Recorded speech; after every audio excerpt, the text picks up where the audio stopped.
everyone, and welcome to today's SANS webcast, Hiding in Plain Sight, Dissecting Popular Evasive Malware Techniques, sponsored by VMRay.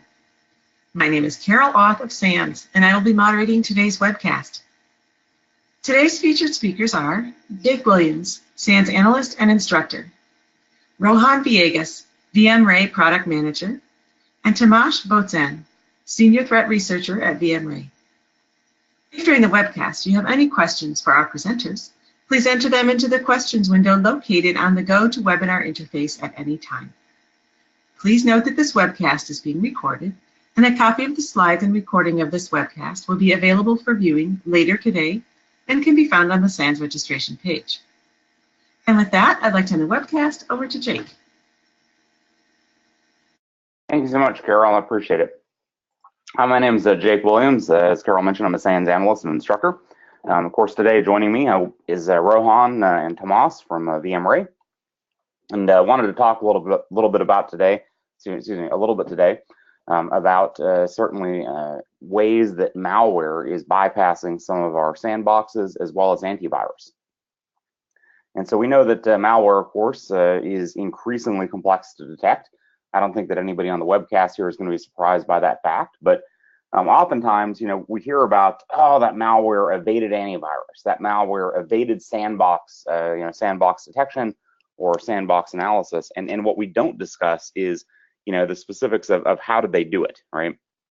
And so what we found a lot, and by the way, again, I want to thank VMRay for bringing this idea and this content to the SANS community, because we don't really discuss a lot in vendor space or even in research space, specifically how this is done, right? So I think this is a really great thought leadership piece, or certainly a good reference piece, I guess, however you want to phrase that there, basically, for the long term here, because again, we're covering something that doesn't really get talked about in specific a whole lot. Again, everybody's got a story about that malware that bypassed the sandbox, but how did it actually do it? And hopefully by the end of the hour here, you're going to be able to, take some concrete steps to say, okay, look, when I see this, I know that this is malware trying to evade my sandbox, because oftentimes during the evasion, it actually leaves little telltale hints behind, not just sandbox, but antivirus as well. And again, wanted to discuss some of those scenarios for bypass there. So I'll start off with my part. I'm largely going to cover the antivirus side.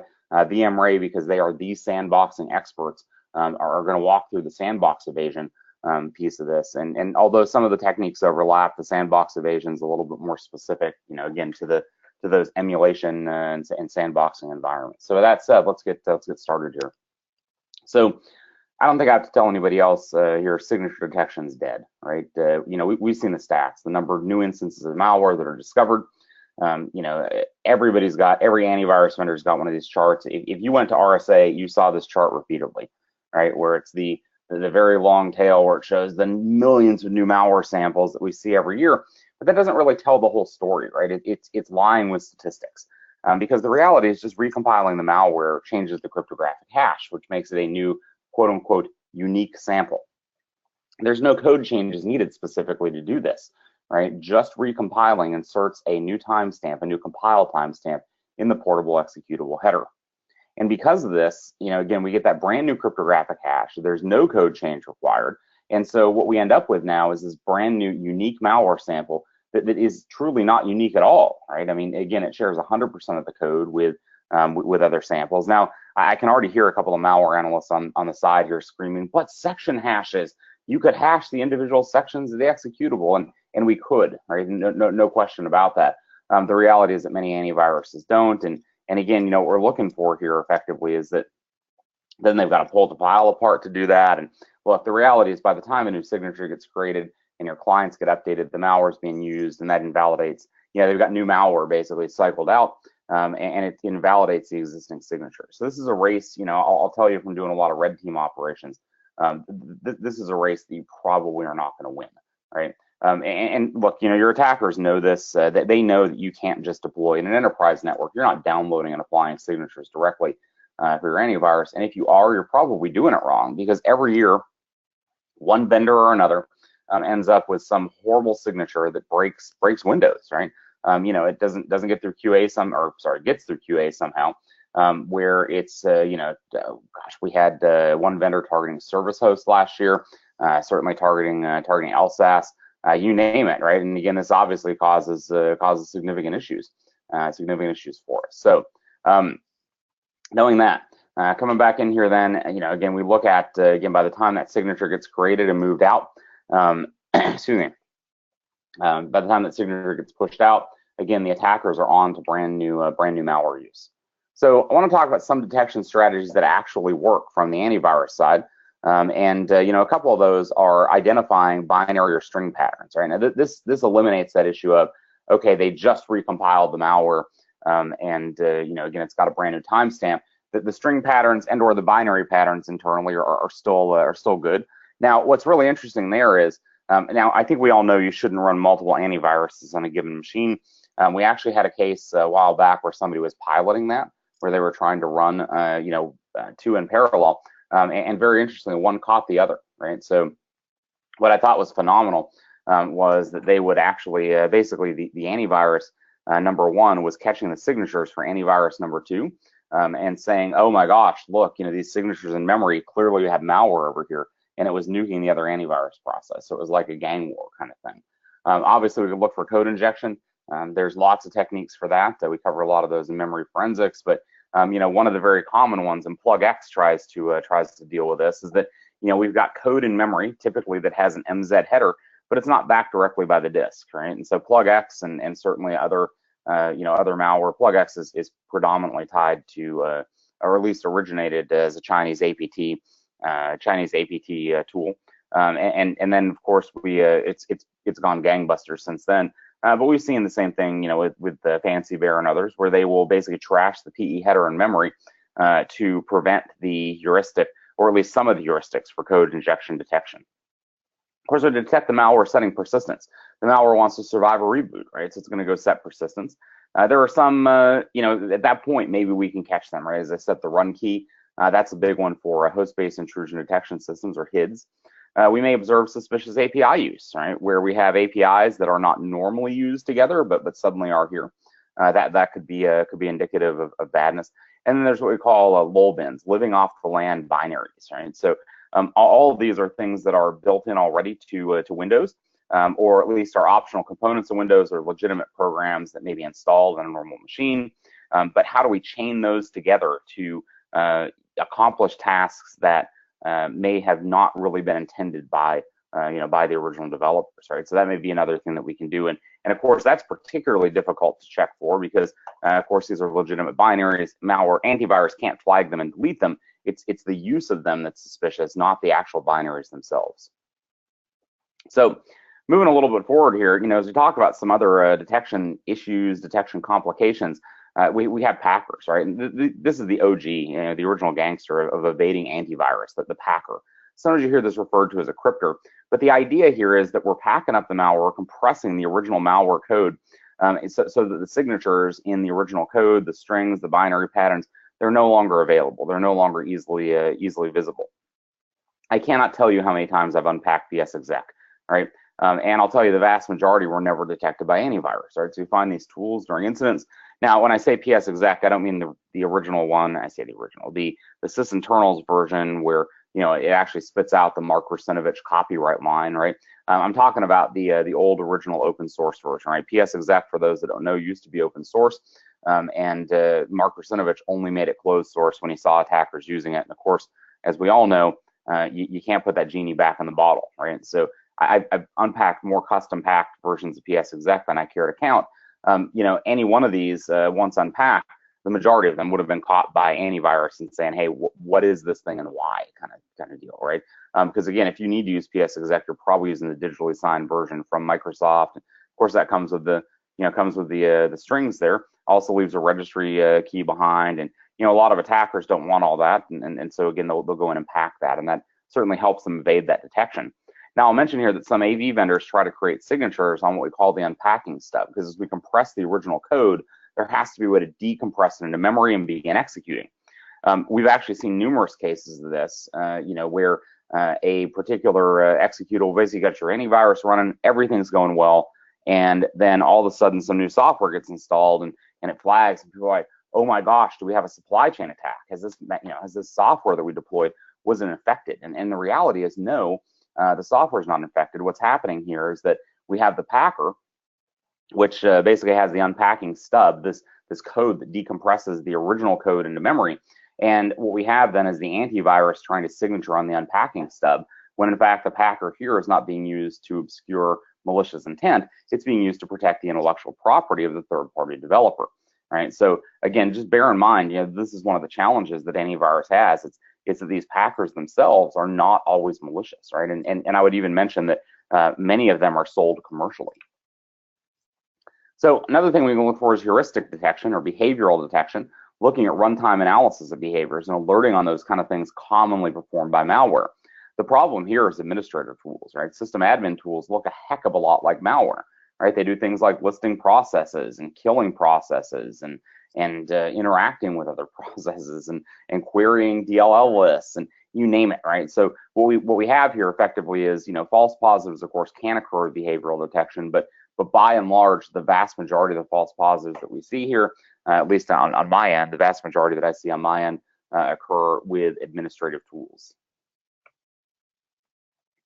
If the malware wants to evade heuristic detection, though, we just have to look at, for the particular piece of antivirus we're trying to beat, what specific behaviors is it looking for, and then accomplish those same behaviors, accomplish the same goal by exhibiting different specific behaviors, basically using different behavioral building blocks to accomplish the same goal. There's always more than one way to skin a cat, right? And we will quickly find other ways to go achieve the same results. I'll tell you that in my red teaming practice at my company, this is exactly what we do to bypass a given antivirus. We look and we try to determine, are we getting beat by heuristic detection, or basically first off, what's stopping us, and then for the evasion piece, looking and saying, okay, well, how can we accomplish the same goal, right, by using just a couple of different tricks, and does that break enough of the heuristic pattern for it not to trigger an alarm? Right, the antivirus company, of course, is sitting here. The antivirus vendor is sitting in a bad spot where they have to try to make a decision of, do they want to possibly generate another false positive, which of course doesn't give me a lot of confidence in the product, or do I want to risk a possible false negative? Now, I hear people already screaming, saying, Jake, obviously we want the false positives, not the false negative, right? Because the false negative is a misdetection. But of course, the reality there is that false negative, that misdetection, is huge. But if I get absolutely covered in an onslaught of false positives, am I actually going to see that other false negative, right? So the thing that would have been a false negative, right? So if I get 100 false positives, right, and that's my price for that one thing that I would have missed otherwise, am I really going to see number 101, or am I going to keep clicking through those alerts, right? And that's what the antivirus vendors and detection vendors are trying to deal with, is trying to tune in, right, with this heuristic detection, right, because it is very, very prone to false positives. Tune in with the heuristic detection. What is, basically what is a true positive? What is a false positive? Because if there's too many false positives, obviously stop paying attention. And then we have code emulators, and this is one of my favorite topics. There's just not a lot out there about this, and how these code emulators work, but a lot of antivirus engines use these. And the idea here is that while heuristic detection is watching you at runtime, code emulators are basically, you can almost think about it running in parallel with your process, or a few steps ahead of your process, usually for the first N instructions, where N is usually 10,000, 15,000, something along those lines, right? So picture here that you go to start an executable, and the code emulator in the antivirus takes off and starts emulating the code first, right? Meaning it's running you can almost think about it like running in the matrix, as it were. Not a virtual machine per se, not containerized, right? But what they're doing here is they're trying to simulate or emulate the execution of that malware, or excuse me, any program. Could be malware, could be benign, whatever. But basically what we're trying to do is execute the first N instructions and make a go, no-go decision of, should we allow this malware to run or not, or this executable to run or not. And if it exhibits behavioral patterns that are API chained patterns that look like malware, it may then go ahead and flag the program as malware. If you haven't heard of import hashes actually discuss basically the pattern in which your external functions that we bring in from APIs or external DLLs are actually loaded into the import section inside the binary. In addition to that, there are run traces, right, where we see particular behaviors, right? So if I saw a URL download to file followed by a reg create key and a reg set value followed by win exec, you know, I would step back and say, hey, that looks a whole lot like a downloader, right? And we downloaded a file, we executed the file, and we set registry persistence for the file. Well, from an emulation standpoint, that sounds horrible. That sounds just like malware, right? So emulators, if they're executing ahead of us, can say, oh no, that looks like malware. Don't allow the process to actually execute. Now, obviously, this is a high overhead operation, and so we'll only emulate the first n instructions. Also, there are tens of thousands of Windows APIs, right? If you go into the, some of the extended libraries of the COM and the ATL and the, well over 10,000 APIs, and what we're looking at here is the emulators don't have all of those programmed. Also, we have an issue of they have to provide predictable return values. They can't call into the operating system or they'd be running slower than the original program. You would have a notable lag when you install the antivirus and turn this feature on.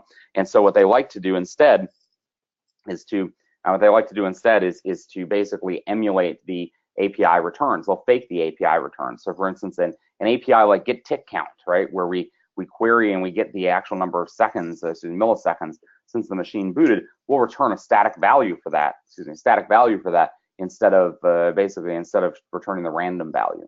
And so by looking at predictable API return values, that's one way for me to get around that. Another way for me to get around that is to go in, or at least detect that I'm being emulated, is that we can go in and look at specifically what APIs are not being emulated by a particular antivirus vendor and just call some of those, because very often if it doesn't recognize the API, it just returns a 0, right? Returns a null, which is really interesting for us because, again, it allows us to detect that we're emulating, and under the emulator, we can zig left, whereas in reality, right, when we're actually on the processor, we're going to zag right.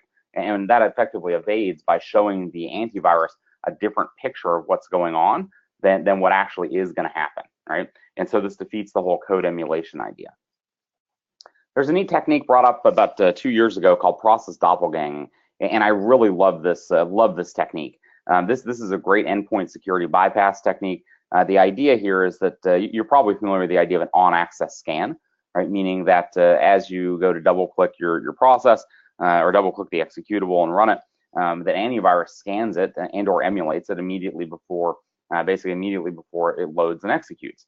Okay, so great idea, right? But how does the antivirus actually get that get that malware or the file to actually scan? And it goes through the native or goes through the regular NTFS file system calls, assuming you're using NTFS. And so process doppelganging goes a layer below that, right? And basically goes in and swaps out the binary image. Effectively, what we're doing here is that the malware is reading the original file that we said that we want to execute. Let's say we want to execute Notepad, right? It's going to go scan Notepad. Notepad is a digitally signed executable from Microsoft. Game on, right? So what next? Well, if we then turn around and we say, okay, cool, but as we load the process, right, we're going to actually hook the loader and we're going to say, let's go ahead and swap in my malware. What we have now is antivirus scanning something. It looks like a duck, it quacks like a duck. It's not a duck, right? Again, basically, they're looking at one file, we're executing another file, right? So this is yet another technique that can be used. Now, this one's really interesting because there's not a good countermeasure to this other than for the antivirus to try to look at specifically how you're loading that process. Well, now we kind of have this cat and mouse game of turtles all the way down, right? If they're looking at the way we're trying to load the process, and we can look at the way they're looking at the way we're trying, you get the idea, right? Again, we can play this cat and mouse game all day long, and process doppelganging effectively, is really the first step in that cat and mouse game. Finally, I'll mention lull bins because this has been such a huge deal. A lot of folks think about these only in the case of like red teamers, and they're like, yeah, but that's not malware. And first off, I'm going to argue with you there. I'm going to say it is absolutely malware, right? Kind of use the example of a beer bottle, right? I mean, a beer bottle could be used to drink a beverage, or it could be used as a weapon, right? The actual tool itself doesn't change. What changes is the use of the tool. But separately from that, in the context of antivirus evasion, my friends, I have to tell you, some attackers are getting really smart to this, and they're actually using the lull bins and calling lull bins from their malware to do things that might be flagged heuristically otherwise.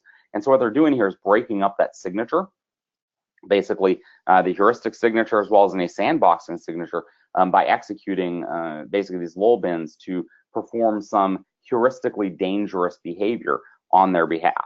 Now, because these lull bins are already on your system, it is really hard to control the use of these lull bins. But if you see a process kicking off a lot of these, once you know what they are, PowerShell is a great example of one, certutil, csc.exe, there are dozens of these, right? And if I see any process kicking off a lot of these, I immediately think, oh, basically the fact that they're using that many of them makes it suspicious in and of itself, rather than me trying to just rely on the actual antivirus detection. And then finally, I'll mention user mode rootkits, because these allow attackers to go hide from detection tools. Effectively, what we're doing here is we're hooking, basically, and hooking means redirecting code flow. And we're redirecting code flow for basically to change the results of API calls that are made by these detection tools, right? So effectively, picture that you're trying to, like, for instance, list a process. We're going to call an API, typically something like create tool help 32 snapshot, and that's going to return back a list of processes, right? Okay, so we have the list of processes that we can walk through, but if the malware has hooked create tool help 32 snapshot, it returns back a list of processes minus the ones it doesn't want us to see. Well, we get the list back and we dutifully walk the list and we list out the processes and we don't see the ones that the malware is trying to hide. Well, picture that you can do this for practically anything, right? This user mode rootkit, of course, is going to go change those, basically change the view of the operating system for the basically, for the antivirus system itself. So we have some antiviruses that will try to provide hooking protection, right, particularly for themselves to make sure that nothing injects them into their processes. Of course, we have attackers trying to inject into the into the antivirus processes to change their view of reality. I'll mention that a lot of most endpoint detection suites use kernel mode components, and the idea with a kernel mode component with a device driver is that they're able to go in and take a look at what do they see from user space and what do they see from kernel space, and they do what we call cross-view detection, where they're comparing the artifacts from either side. Certainly that can help, but it does raise, complicates development. Definitely slows down, the analysis, the analysis piece, and in some cases can impact reliability, right? So that's that's obviously an issue that has to be addressed. Most antivirus suites don't run into issues with this, the reliability side as much today. Although we just recently, and I'll leave out the vendor name, but it's one of the big antiviruses.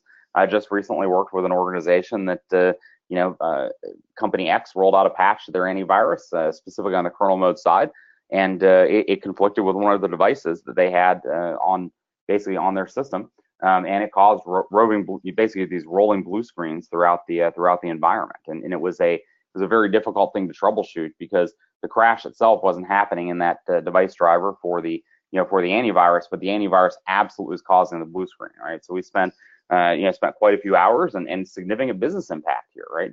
So this is one of these spots where it wasn't a malware evasion so much, it was the antivirus trying to get in as many spots as it could to prevent the evasion actually ends up causing a problem, right? So again, just to kind of point back to reliability, this is not something that's dead. That's a 2019 case, right? So I'll give you a couple of parting thoughts here before I kick it over to Rohan and Tamas over here at VMRay. But look, endpoint detection is getting harder. You knew that, or you wouldn't be on the webcast, right? If we could just say, here, use this antivirus, and you're set, right? This would be the webcast would be one slide, right? Very, very short. The reality here is that every detection technique requires a trade-off between execution overhead and reliability, meaning we obviously have to find that balance someplace. How much overhead are we willing to take from an execution standpoint? How slow are we willing to make the systems run? Right? I've seen some great endpoint security suites over the years from a detection standpoint, a prevention standpoint, to make the systems nearly unusable. Right? A client called about one where they're like, hey, this is great, but every time I open a new browser tab, I've got a noticeable lag. All right. Well, if you've got a 4-second lag to open a browser tab, do you really even care about? And that's the least of your problems, by the way, is a 4-second lag. It wasn't like it ran great after that. But just to give you an idea, if you're looking at a 4-second lag to open a browser tab, do you even care about protection? Your machine's unusable at that point, right? Maybe it is protected in the sense that if you can't use it, neither can the attackers. I don't know, right? But again, we have to try to look for those detection techniques and understand that those detection techniques always have a trade-off between overhead and reliability. And then layered detections are critical. It's trivial to bypass a single detection after studying it. We do this regularly. I'll mention here that bypassing multiple detections, though, is very difficult. I'll give an example here and say that, and I'll leave the actual vendors out here because they don't matter. We have two sets of tools for some of the stuff that we do at my company for red teaming.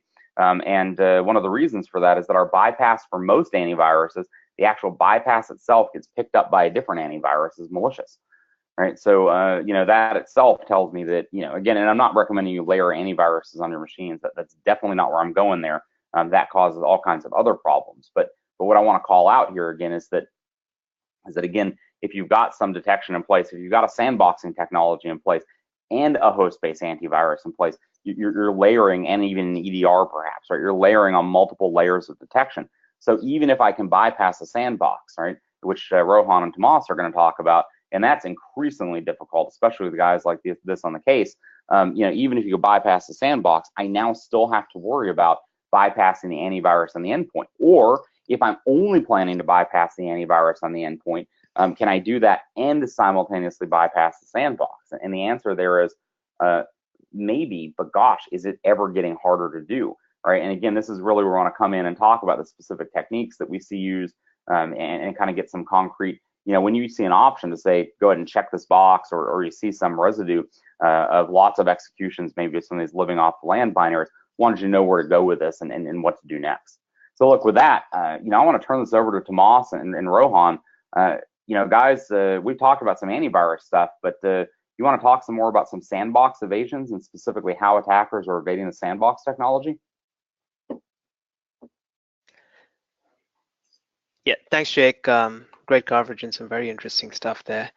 So hello all, my name is Rohan Viegas, and with me on the call is Tamas Boczan, our senior most malware researcher who has done some extensive research on many malware families. So I'll start things off with a high-level view of sandbox evasion, what it is, why it's important, and then Tamas will provide some real-world examples. So all right, so let's begin by talking a little bit about sandbox evasion, right? So what it is, why it's important, and to understand that, let's start with the operating principle of a sandbox. So the operating principle of any malware sandbox is to determine if a file is malicious or not, and it does this based on the observed behavior of the file inside the controlled sandbox analysis environment. Now, the sandbox allows the malware to perform all of its malicious operations, and it basically monitors the resulting behavior. So most sandboxing technologies, they perform this monitoring by placing agents inside the analysis environment. So they instrument the analysis environment in some way or the other in order to perform this monitoring. Now, behavior-based malware detection, which is the underlying principle of a sandbox, only works if the observed file actually performs malicious operations during its analysis. But more often than not, in fact, almost every single malware author today is looking for indicators that the malware is being executed inside an analysis environment and not, in a real production environment. Indicators such as this monitoring agent. So as soon as the malware determines that it is being run inside a sandbox, it can decide to do nothing at all. It can decide to behave like a benign file. The idea here is that it goes undetected by the sandbox. So, this is essentially what sandbox evasion is. And in a way, this has led to, sort of flipped offensive and defensive roles. So security product vendors, they used to be the ones proactively looking for malware artifacts, and malware authors were always looking for ways to hide. With evasion, it's malware authors now who are proactively looking for, sandbox artifacts, little signs, little things left behind by security product vendors. And then the security product vendors are the ones who are trying to conceal sandbox artifacts from malware. So, clearly there's been a change in terms of the offensive and defensive roles here. Now, I do want to point out that not all sandboxes can do this effectively, be resistant to these evasion attempts. And a lot of this stems from the underlying sandboxing technology. So in the next few slides, we'll basically define the high-level categories into which different evasion techniques can be placed. And then Tamas in his section will provide you with some real-world examples of these techniques. Right, so at a high level, these techniques can be placed into three broad categories: detecting the sandbox, defeating the sandbox, and circumventing the sandbox with context awareness. In the first category, malware is trying to detect the analysis environment. It's looking for characteristics. It's looking for artifacts associated with a sandbox, with an artificial analysis environment. Essentially things that would not be present inside a real-world production environment. So malware, for example, may query hardware characteristics like the number of CPU cores. It may query the hard drive disk space, the RAM, even things like the number of printers connected, the display resolution, and so on. In all of these cases, the assumption is the same. The assumption is that these characteristics differ between production environments and a sandbox. Some malware may look for virtualization artifacts, specific registry entries, driver files, or processes as well. Sometimes, malware looks for specific user artifacts. What software is installed on the system? Are there any cookies? Is there any browsing history? Are there recently used files? So again, assumption here is that the analysis environment may not be designed well enough to truly represent a real-world production environment, and a lot of these artifacts will be missing. So that's the entire sort of principle of this first set of techniques, which is essentially detecting the sandbox. The second bucket of evasion techniques basically refers to techniques which are used by malware to exploit weaknesses in the underlying technology of the sandbox, right? So, Jake talked about this as well. Some sandboxes use hooks, essentially just redirection of code, little monitoring agents inside the analysis environment. The objective there again is to monitor the malware, but it's fairly easy for malware to detect and then circumvent these hooks, right? Another good example of defeating the sandbox is the use of delayed execution. So this can be done using sleep functions. Again, the idea here is to delay malicious behavior until the sandbox analysis is completed, so the sandbox will not see any of that malicious behavior. There are so many different timer functions. There's a sleep, there's set timer, timer set event, and so on. And this obviously gives malware authors more options, and that makes evasion that much more easier in terms of the options offered. Some sophisticated forms of malware, they use computationally intensive code, loops as they're called. And again, the idea here is that monitoring requires a certain amount of time, and when you have a bunch of these computationally intensive loops, sandboxes will essentially time out, or the analysis will time out before you actually get to the malicious behavior. And then finally,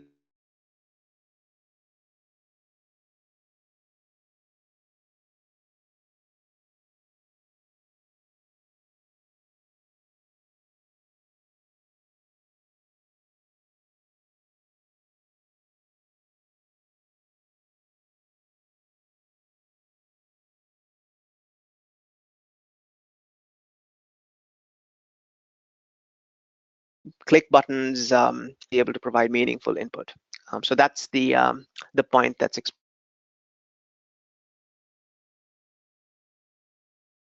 exploited here.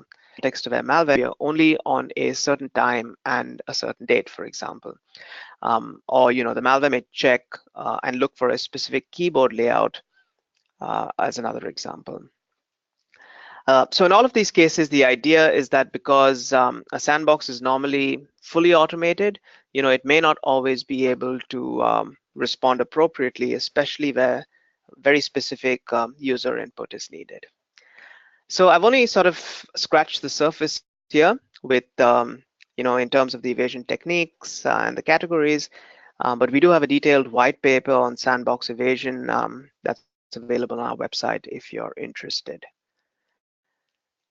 Okay, so with that, I will hand it over to Tamas, and Tamas will, look at some real-world examples of malware and the evasion techniques that they have used. Over to you, Tamas. Thank you, Rohan. So I'm going to talk about a few of these evasion techniques and how they are used in real-world malware that's in the wild now. So the first family I'm going to talk about is BetaBot. And it's a typical bot with a lot of features. And it first appeared as early as 2012. And since then it comes and goes, and sometimes reappears with new features. And it's also recently active. So its main features is that it can steal credentials like emails, FTP credentials. It can mine cryptocurrencies. It's able to run some system commands which are sent by the C2 server. It also has a form grabbing module, so it can grab passwords as they are entered in web browsers. It's able to participate in DDoS attacks. And it also has some other features, like it's able to run secondary payloads.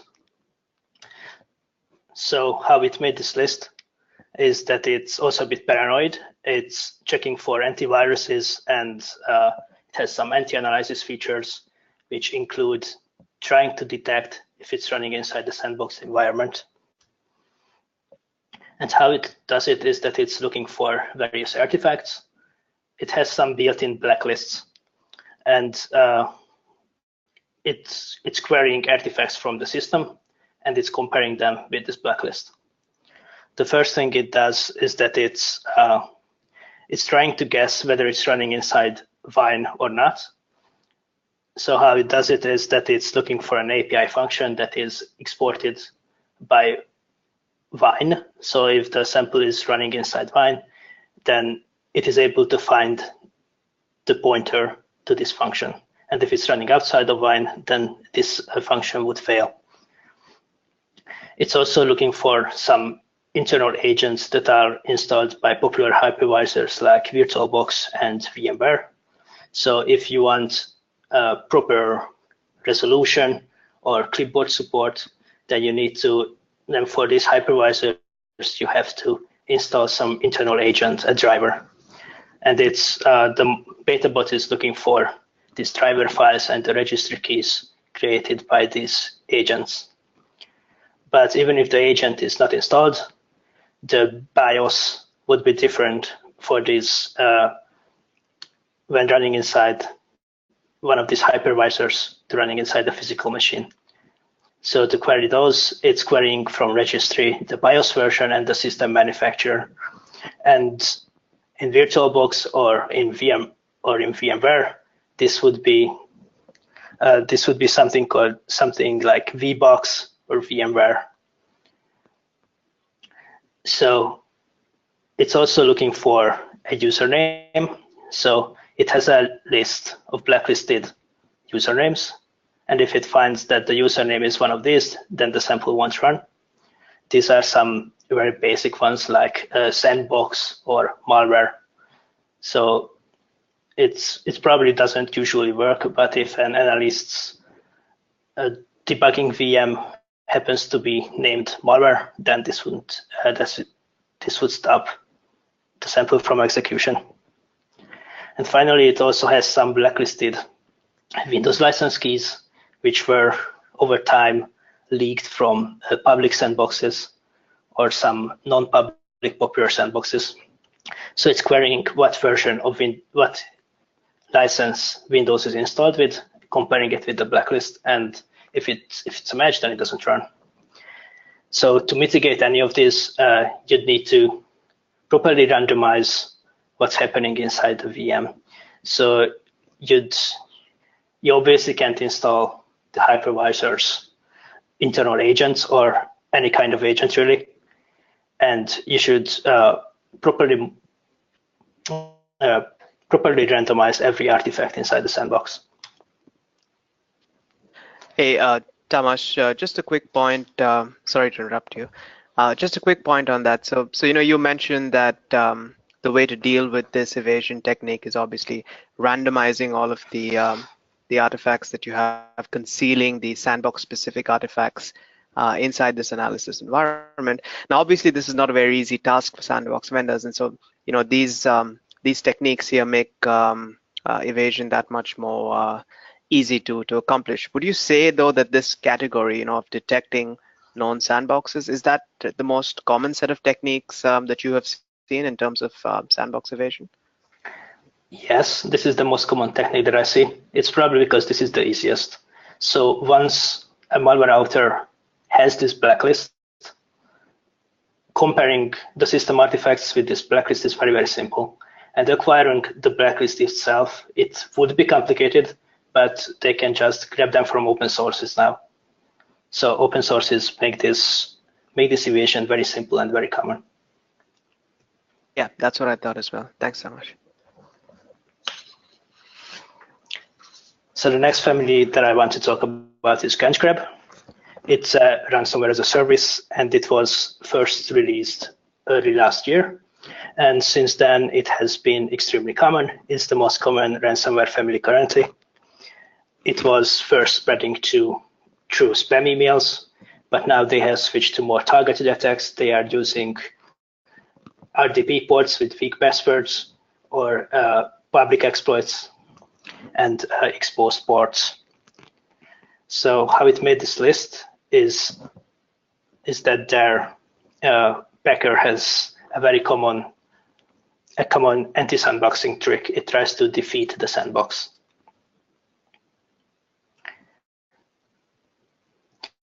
So how it defeats the sandbox is it's trying to wait. It's waiting with a special technique called API hammering. So normally when a user uses a sandbox, they expect results within a certain time, a few minutes. So that's the sandbox's time window to execute the sample to get as much behavior from it as possible. And the malware can employ a technique where it's waiting and it's trying to time out the sandbox. So from a programmer's point of view, the normal way to wait is just called sleep. However, even the most basic sandboxes now fake the sleep call, so the sleep won't actually happen. So what they do instead is that they just execute a loop that is long. So inside the loop, something needs to happen, which could be some simple arithmetic instruction, but it would be too fast. So to make it slower, they add an API call inside the loop, which they call over and over again. And this would work against most sandboxes and most emulators, but some emulators are able to skip this loop. So they detect that the loop is useless, that the sample can proceed without it, and they just simply skip it, and the malware would fail to wait. So again, to exploit this, the malware needs to put a single real call inside the loop. And here, that's loading a library, and it can't really proceed without loading this library. So if the loop is skipped, the sample will not run. The only real proper mitigation for this is to make the sandbox faster. The slower the sandbox is, the more dramatic are the effects of API hammering. Yeah, so Tamas, I think, at this point, it might be useful to provide a little more information about, the reference that you make to slow sandboxes. Why are some sandboxes slower than others? Yeah, so what we mean by a sandbox being fast or slow is two things. So first is how fast the code is actually running, and how much overhead the sandbox puts above the running code. So for running the code itself is really depends on how the VM is configured. So if things like the Adobe Reader updates are turned on, then it's going to be very slow because it's taking over CPU power from the real malware. And also if it's using a slow hard drive, for example, a ransomware, that would be very slow. So this part is the VM's configuration that makes the sandbox faster. And the second part is the overhead that the sandbox puts on logging each instruction or each API call. And if the sandbox is well made, then this overhead can be as little as possible.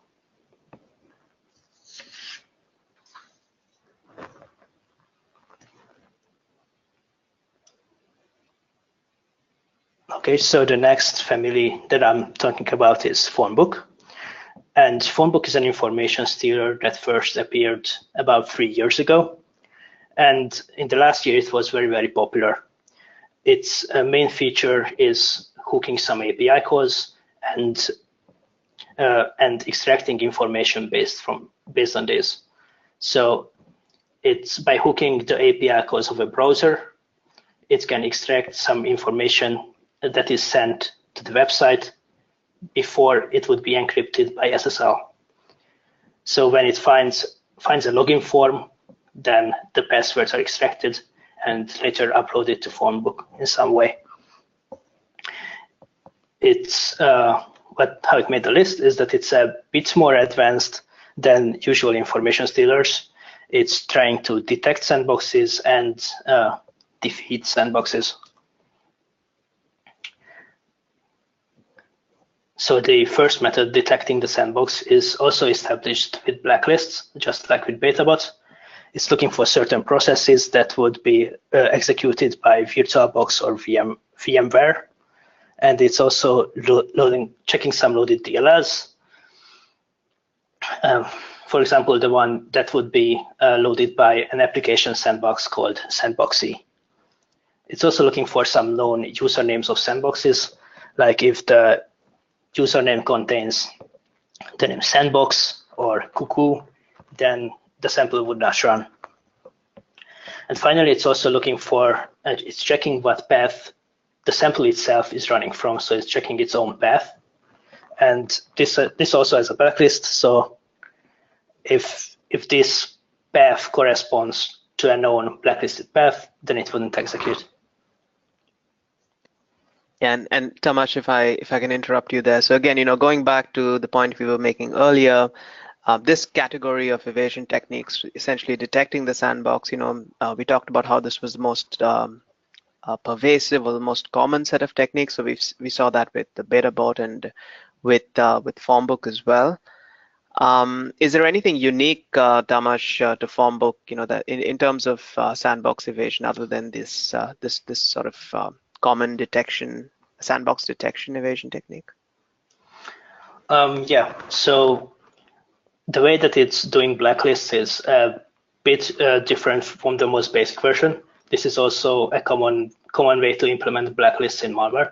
So instead of implementing the checks for the strings themselves, they instead compute a checksum for each string, and instead of storing the blacklist of strings, they store a blacklist of checksums. So for example, for each process, they compute a checksum and compare it with the known checksum of the blacklisted checksum. And this is a bit stealthier because it's when manually analyzing, it's more difficult to find out how it is actually, what is it actually looking for. So if it's more difficult to tell what check exactly it is making.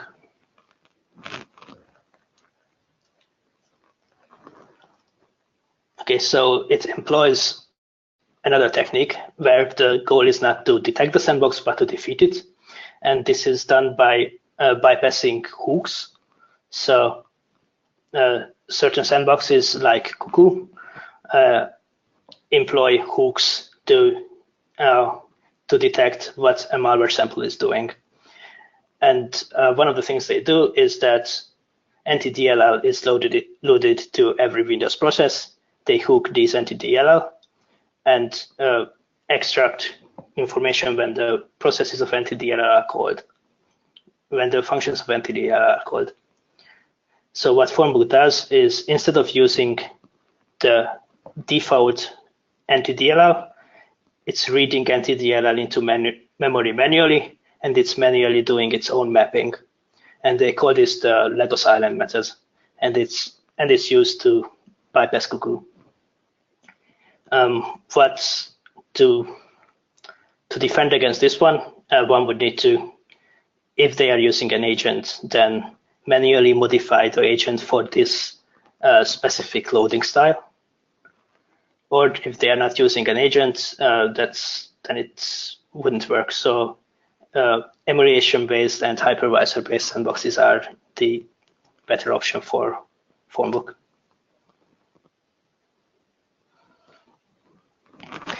And last malware family that I have is called Boczan loader. It's a very simple loader that first appeared in mid last year. And on the client side, it's a very, very simple VB script. And it's basically a thin client. So it's accepting scripts from the server, executing them, and returning the results. And that's all it does. So the magic happens on the server side. And that's the send scripts give it its behavior. And it's usually used to load a malware called Dynabot, which is a bot with modules for information stealing, for allowing remote access, and some stealing banking information. So Boczan loader's evasion strategy is based on context awareness. It's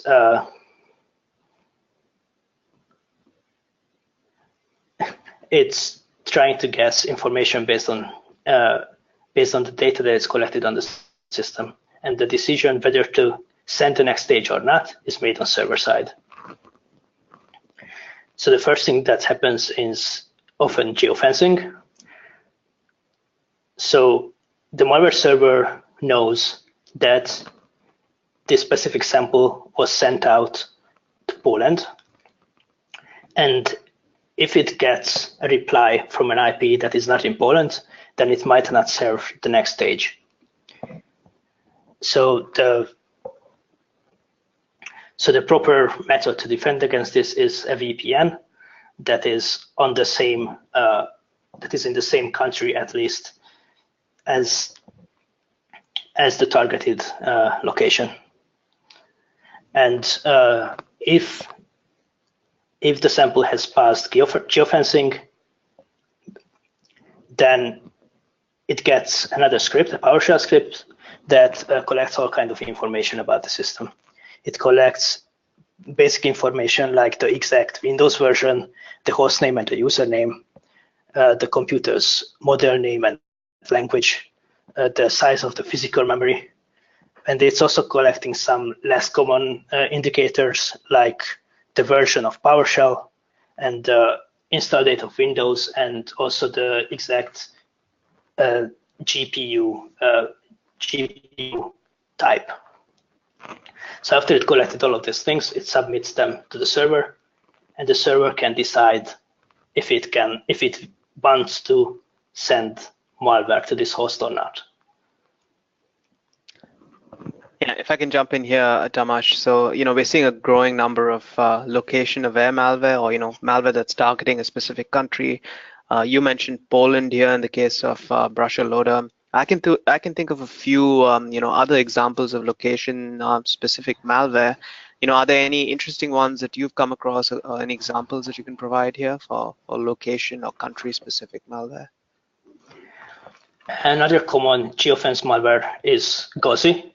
It's also very often only sends its modules if the server decides that it's in the right geolocation. And some other more basic geolocation type evasions, which are likely not really evasions, but they get the same feature. So if a malware is targeted for stealing Brazilian banking information, then it's likely that it will only work in Brazil, because those are the only banks supported by the malware. So essentially, it's doing a geolocation-based evasion just by not implementing the necessary features. So this was actually the last sample that I had. So I'll give it over to Rohan. Rohan, can you tell us how to defend against these attacks? Yeah, thanks, Tamas. That was very interesting indeed. So quickly, just to sort of summarize everything that we've covered here. So what can sandbox vendors do, right, in order to defend against these evasion attempts? So what we have here is a short list of, some of perhaps the most important things that a sandbox vendor must consider. This is by no means a comprehensive list, but it is a basic list, well, at least from a sandbox vendor's perspective. So number one here is that there should be no agent inside the analysis environment. In fact, the analysis environment should not be instrumented in any way, because by doing that, you are leaving signs behind for the malware to determine that it is being run inside a sandbox. In the ideal scenario, the analysis environment should be an exact replica of your user system environment, right? Such analysis environments are sometimes referred to as gold images. So this would help thwart the attempts of BetaBot, for example, or even a form book that we saw, basically their attempts to detect the sandbox. And so sort of what we've done at VMRay is similar in its principle, essentially not placing any monitoring agent inside the analysis environment, and by monitoring from the outside, from the hypervisor layer, we're essentially ensuring that malware cannot detect the sandbox. Number two on this list is, customization, and number two and number three sort of go hand in hand. Customizing the analysis environment and placing random artifacts make it appear like a used system again to thwart any attempts by malware to detect the sandbox. Things that we saw with Formbook and BetaBot earlier in this presentation. We also talked about geofenced malware. So obviously the solution there, or the best way to approach that evasion technique, is the use of multiple VPNs. You can have different egress points in different countries to help deal with that evasion technique. High performance, we saw, helps the sandbox to defeat evasion attempts, such as the API hammering attempt used by GandCrab, which is mainly targeted at slow sandboxes. And then, the sandbox should also be able to detect an evasion attempt and flag it. So that's pretty basic as well from a sandbox's perspective. If a malware is looking for the presence of an AV product, if it's checking a very specific registry key, this should be flagged as well. So again, by no means this is a comprehensive list, but we believe this is a basic set of requirements for any sandbox to deal effectively with the evasion attempts that we've discussed in this presentation. Okay, so that's all we had, and I think at this point I'll hand it back to Carol to take any questions that we may have received. All right, thanks so much. Excuse me. We have a few minutes for questions, so I'll jump right in. Why can't this production machine appear to be a sandbox?